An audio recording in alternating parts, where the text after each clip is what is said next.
Um, I'm here to read chapter 13 of Percy Jackson. I plunged to my death. That's what it's called. That's always terrifying. Like, I plunged to my death.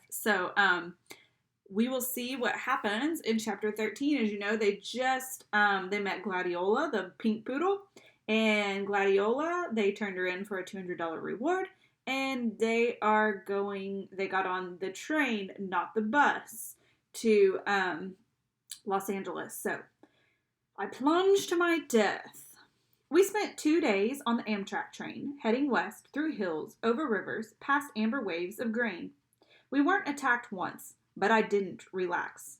I felt that we were traveling around in a display case, being watched from above and maybe from below, that something was waiting for the right opportunity.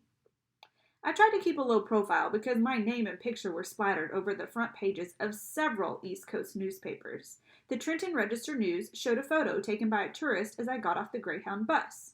I had a wild look in my eyes. My sword was a metallic blur in my hand. It might have been a baseball bat or lacrosse stick. The picture's caption read, 12-year-old Percy Jackson, wanted for questioning in the Long Island disappearance of his mother 2 weeks ago, is shown here fleeing from the bus where he accosted several elderly female passengers. The bus exploded on an East New Jersey roadside shortly after Jackson fled the scene. Based on eyewitness accounts, police believe the boy may be traveling with two teenage accomplices. His stepfather, Gabe Giuliano, has offered a cash reward for information regarding his capture. Don't worry, Annabeth told me. Mortal police could never find us. But she didn't sound so sure. The rest of the day I spent alternately pacing the length of the train because I had a really hard time sitting still or looking out the windows. Once I spotted a family of centaurs galloping across a wheat field, bows at the ready as they hunted lunch. The little centaur boy, who was the size of a second grader on a pony, caught my eye and waved. I looked around the passenger car, but nobody else had noticed. The adult riders all had their faces buried in laptop computers or magazines. Another time, toward evening, I saw something huge moving through the woods. I could have sworn it was a lion, except that lions don't live wild in America, and this thing was the size of a Hummer. Its fur glinted gold in the evening light. Then it leaped through the trees and was gone.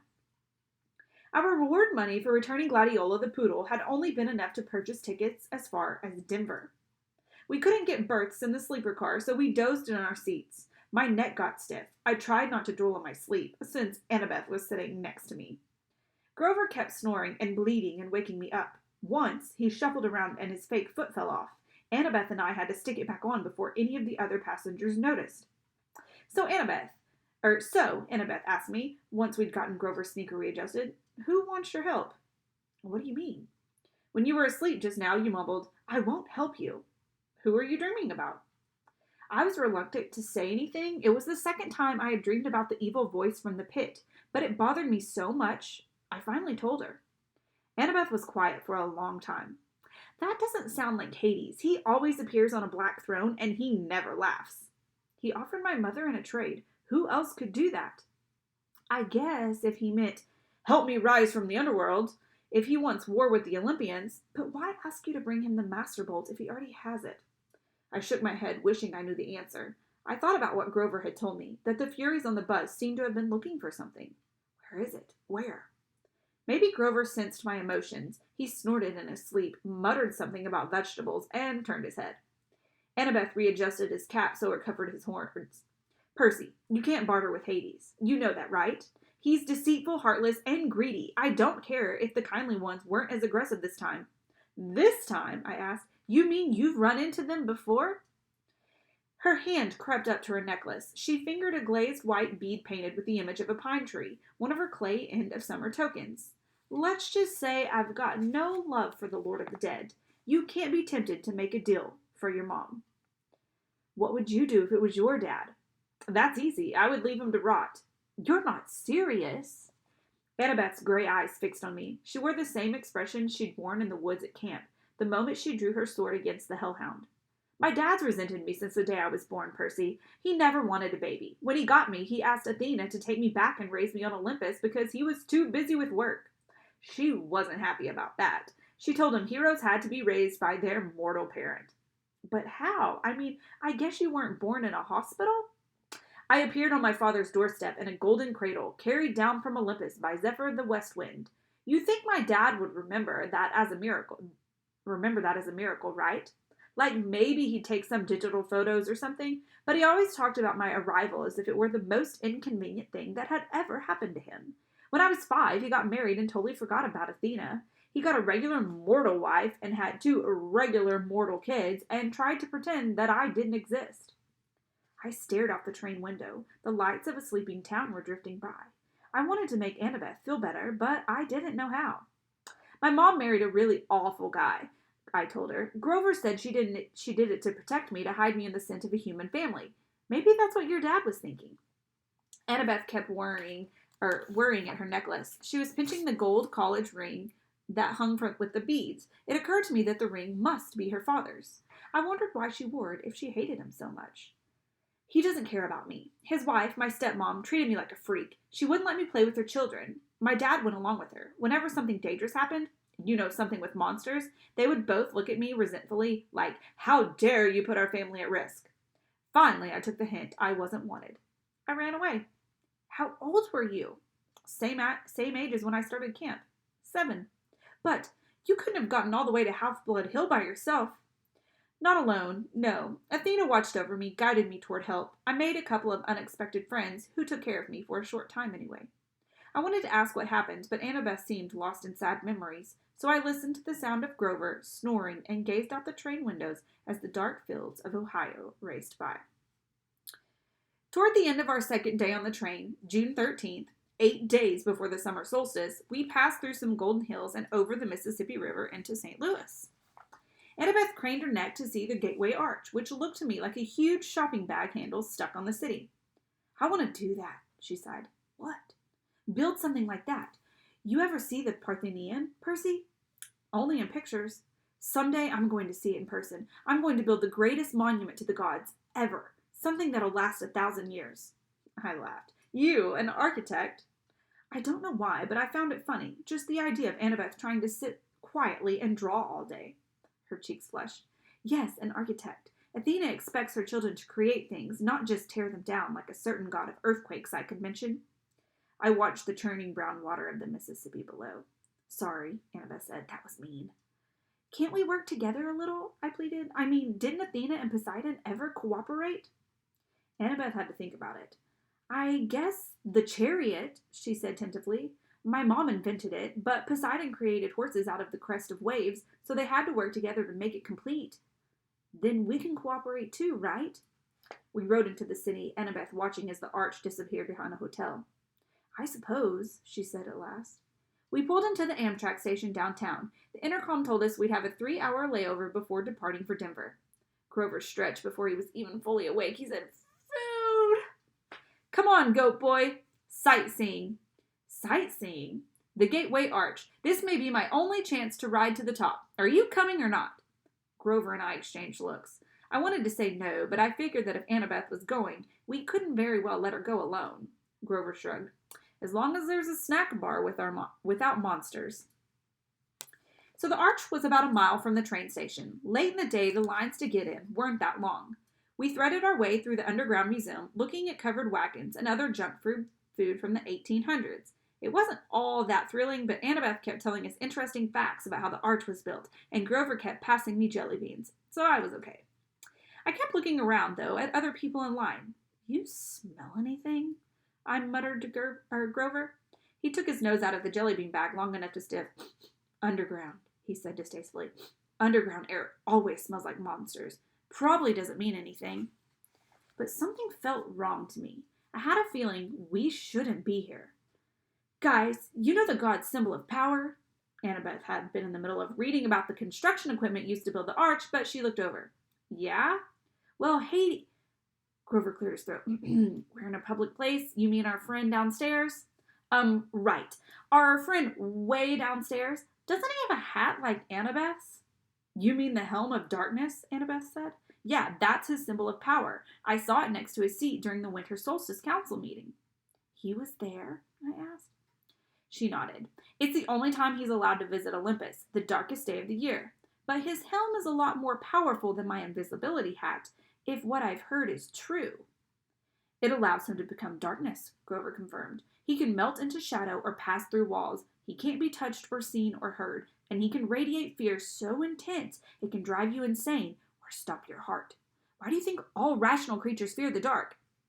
But then, how do we know he's not here right now watching us? I asked. Annabeth and Grover exchanged looks. We don't. Thanks, that makes me feel a lot better. Got any blue jelly beans left?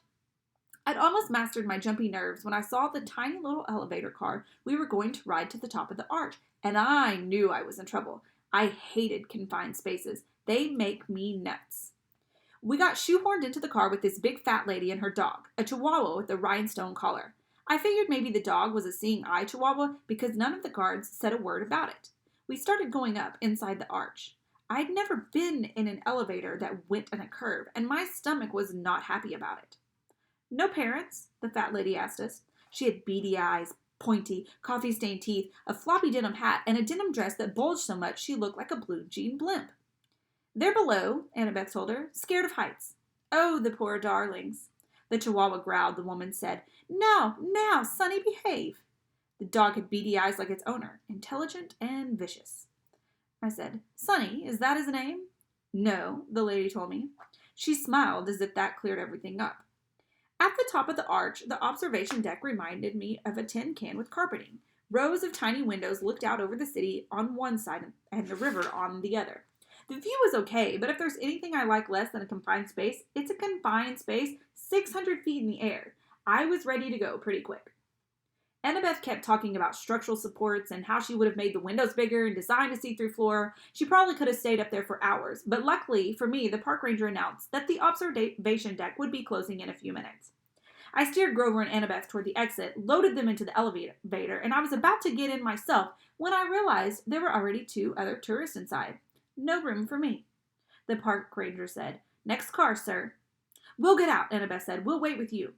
But that was going to mess everybody up and take even more time, so I said, Nah, it's okay. I'll see you guys at the bottom. Grover and Annabeth both looked nervous, but they let the elevator door slide shut. Their car disappeared down the ramp. Now the only people left on the observation deck were me, a little boy with his parents, the park ranger, and the fat lady with her chihuahua. I smiled uneasily at the fat lady. She smiled back, her forked tongue flickering between her teeth. Wait a minute, forked tongue? Before I could decide if I'd really seen that, her chihuahua jumped down and started yapping at me. Now, Sonny, does this look like a good time? We have all of these nice people here. Doggy, look, a doggy, said the little boy. His parents pulled him back. The chihuahua bared his teeth at me, foam dripping from his black lips. Well, son, the fat lady sighed, if you insist. I started forming in my stomach. Did you just call that chihuahua your son? Chimera deer, the fat lady corrected, not a chihuahua. It's an easy mistake to make. She rolled up her denim sleeves, revealing that the skin on her arms was scaly and green. When she smiled, I saw that her teeth were fangs. The pupils of her eyes were sideways slits like a reptile's.